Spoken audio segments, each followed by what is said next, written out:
இந்த மஷ்ரூம் மிளகு கறி மசாலாவை அரைச்சி மஷ்ரூம் கூட பண்ணும்போது டேஸ்ட் செம அட்டகாசமாக இருக்கும். இந்த மஷ்ரூம் மிளகு கறி சப்பாத்திக்கும் தோசைக்கும் சாதத்துக்கும் செம டேஸ்ட்டாக இருக்குங்க. ரொம்ப அருமையான சைட் டிஷ்ஷுங்க இது. இந்த மஷ்ரூம் மிளகு கறி எப்படி பண்ணுறதுன்ட்டு வாங்க வீடியோக்குள்ளே போகலாம். இந்த மஷ்ரூம் மிளகு கறி செய்கிறதுக்கு முன்னாடி ஃபஸ்ட்டு தேவையான பொருட்களை ரெடி பண்ணிட்டு ஸ்டார்ட் பண்ணுங்கள். கனமான சட்டி எடுத்துக்கோங்க, கீழே அடி பிடிக்காமல் இருக்கும். 50 ml மேலே எண்ணெயை விட்டுக்கோங்க. எண்ணெயை சேர்த்த பிறகு எண்ணெய் நல்லா சூடாயிட்டோம். அடுப்பு லோ ஃப்ளேமில் இருக்கட்டும். 2 டேபிள் ஸ்பூன் அளவு தனியா சேர்த்துருக்கேன். அதே போல் 2 டேபிள் ஸ்பூன் அளவு மிளகு சேர்த்துக்கோங்க. கூடவே முந்திரியும் சேர்த்துக்கோங்க.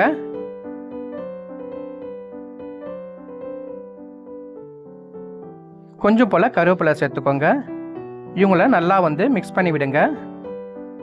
லைட்டாக கோல்டன் ப்ரௌன் வந்தால் போதும், ரொம்ப வதக்கணுன்ட்டு அவசியம் இல்லை.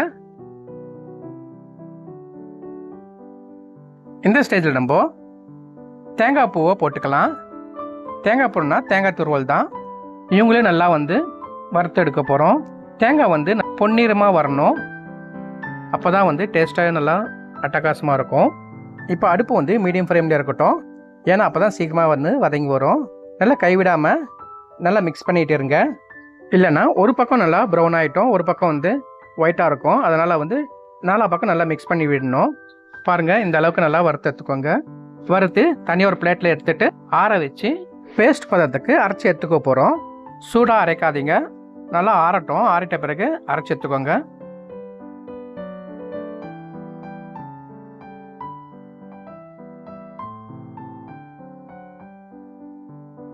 கொஞ்சம் கொஞ்சமாக தண்ணி விட்டு அரைச்சி எடுத்துக்கோங்க. பாருங்கள், இந்த அளவுக்கு நல்லா பேஸ்ட்டாக அரைச்சி எடுத்துக்கிறோம். இப்போ அதே கடாயில் திரும்பவும் கொஞ்சம் எண்ணெய் விட்டு 1 ஸ்பூன் சோம்பு சேர்த்துக்கிறேன். கூடவே 4 காஞ்ச மிளகாவை கட் பண்ணி சேர்த்துருக்கேன். பொடிசாக கட் பண்ண வெங்காயத்தை சேர்த்துக்கிறேன். நான் 2 வெங்காயத்தை நல்லா பொடிசாக கட் பண்ணியிருக்கேன். உங்களால் எந்த அளவுக்கு பொடிசாக கட் பண்ண முடியுமோ அந்த அளவுக்கு பொடிசாக கட் பண்ணிக்கோங்க.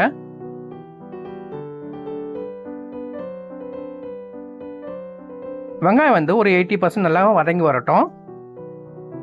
இது கூடவே நம்ம கருவேப்பிலையும் சேர்த்துக்கலாம். கருவேப்பிலை சேர்த்துக்கிட்டு நல்லா வதக்கி விடுங்க. நல்லா எண்ணெயில் நல்லா மிக்ஸ் பண்ணி விடுங்க.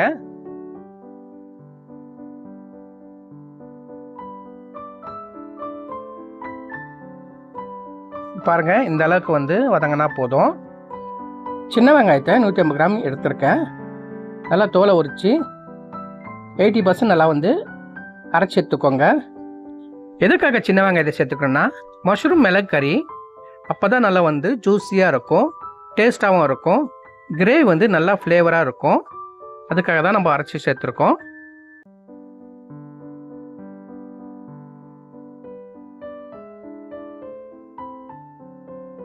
ஒரு 2 நிமிஷம் போல் நல்லா வதக்கி விட்ட பிறகு இஞ்சி பூண்டு பேஸ்ட்டையும் சேர்த்துக்கோங்க. 1 ஸ்பூன் இஞ்சி பூண்டு பேஸ்ட்டு. நம்ம வீட்டில் அரைச்ச பேஸ்ட்டு தான் இது. கடையில் வாங்கினீங்கன்னா அந்த அளவுக்கு டேஸ்ட் இருக்காது. அதனால் வீட்டில் ஆல்மோஸ்ட்டாக வீட்டில் அரைச்சி சேர்த்துக்கோங்க. தக்காளியை சேர்த்துக்கிறேன். நான் 3 தக்காளி சேர்த்துருக்கேன். அதையும் நல்லா பொடிசாக கட் பண்ணிவிட்டு சேர்த்துக்கோங்க. கூடவே கல் உப்பு சேர்த்துக்கோங்க. அப்போ தான் சீக்கிரமாக நல்லா வதங்கி வரும். இப்போ அடுப்பு ஹை ஃப்ளேமில் இருக்கட்டும், அப்போ தான் சீக்கிரமாக நல்லா வதங்கி வரும். தக்காளி 10% வதங்கினா போதும். இப்போ கொஞ்சமாக தண்ணி விட்டு திருப்பம் நல்லா வதக்கி விட்டுக்கோங்க. ஏன்னா ரொம்ப ட்ரையாக இருக்கும், அதனால் கொஞ்சம் போல் தண்ணி விட்டு வதக்கி விட்டுக்கோங்க. இப்போ நம்ம மசாலாவை சேர்த்துக்கலாம். 1/2 ஸ்பூன் மஞ்சள்தூள் சேர்த்துக்கோங்க. 1 ஸ்பூன் கரம் மசாலா சேர்த்துக்கோங்க. அதே மாதிரி 1 ஸ்பூன் மிளகாத்தூள் சேர்த்துக்கோங்க. இவங்களை நல்லா மிக்ஸ் பண்ணி விடுங்க. மசாலா நல்லா அந்த ஃப்ளேவர் நல்லா இறங்கி வரணும்.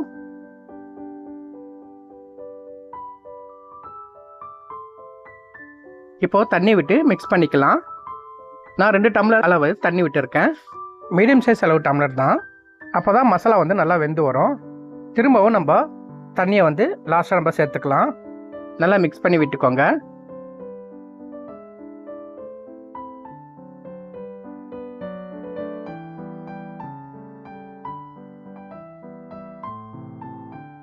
மசாலா வந்து நல்லா blend ஆகி வரணும்.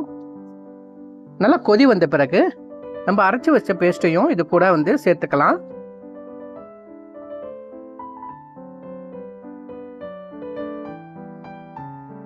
இப்போ வந்து ஜார் நல்லா வாஷ் பண்ணிட்டு அந்த தண்ணியும் சேர்த்துக்கோங்க.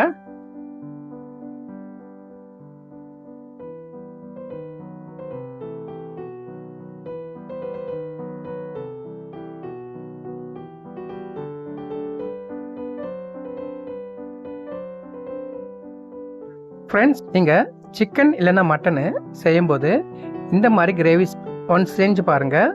குழம்பு ரொம்ப டேஸ்ட்டாக இருக்கும். நான்வெஜ் ரெசிபிக்கு இந்த மாதிரி கிரேவி ரொம்பவும் நல்லா இருக்கும். இப்போ நல்லா எண்ணெய் பிரிஞ்சு வந்த பிறகு நம்ம மஷ்ரூமை வந்து ரெண்டும் பாதியமாக கட் பண்ணி சேர்த்துக்கிறோம். நல்லா அடி பக்கத்தில் விட்டு அந்த மசாலா வந்து மேலே வந்து ஸ்ப்ரெட் பண்ணி விடுங்க. மஷ்ரூம் வந்து உடையக்கூடாது. அதனால் வந்து பொறுமையாக வந்து அடி பக்கத்தில் விட்டு நல்லா மிக்ஸ் பண்ணி விடணும். நம்ம வீடியோவில் காட்டியிருக்க மாதிரி மிக்ஸ் பண்ணணும். நம்ம சேர்த்துருக்க மஷ்ரூம் வந்து நல்லா வெந்து வரணும். அதுக்காக திரும்பவும் வந்து ஒரு ஜார் ஃபுல்லாக வந்து தண்ணி எடுத்து, குட்டி ஜார் தான், அந்த ஜார் ஃபுல்லாக தண்ணி எடுத்து சேர்த்துக்க போகிறோம். நல்லா கொதிச்சு வரட்டும். ஒரு 2 நிமிஷம் போல் நல்லா கொதிச்சிட்ட பிறகு ஃபைனலாக நம்ம கொத்தமல்லியும் புதினாவும் சேர்த்து ஒரு கலரிட்டு ஆஃப் பண்ணிக்கலாம். கொத்தமல்லியும் புதினாவும் சேர்த்தா ஃப்ளேவர் ரொம்ப அட்டகாசமாக இருக்கும். அதனால் நம்ம வந்து லாஸ்ட்டாக நம்ம சேர்த்துருக்கோம். நம்மளுடைய அட்டகாசமான டேஸ்டான மஷ்ரூம் மிளகு கறி ரெடி ஆயிடுச்சு. நீங்களும் ஒன்ஸ் வீட்டில் ட்ரை பண்ணி பாருங்கள். ட்ரை பண்ணிவிட்டு எப்படி இருக்குன்னு கமெண்ட் பாக்ஸில் கமெண்ட் பண்ணுங்கள். இந்த வீடியோ எப்படி இருந்துச்சுன்ட்டு கமெண்ட் பண்ணுங்கள். உங்களுடைய கமெண்ட்டுக்கு கண்டிப்பாக நான் ரிப்ளை பண்ணுவேன். நம்மளுடைய சேனலை சிண்டு ஜோன் சேனலை சப்ஸ்கிரைப் பண்ணுங்கள், லைக் பண்ணுங்கள், கமெண்ட் பண்ணுங்கள். உங்களோட ஃப்ரெண்ட்ஸ் சர்க்கிளுக்கு ஷேர் பண்ணுங்கள். நெக்ஸ்ட் வேற ரெசிபியுடன் உங்களை சந்திக்கும் வரை உங்கள் சிண்டு ஜோன் சேனல்.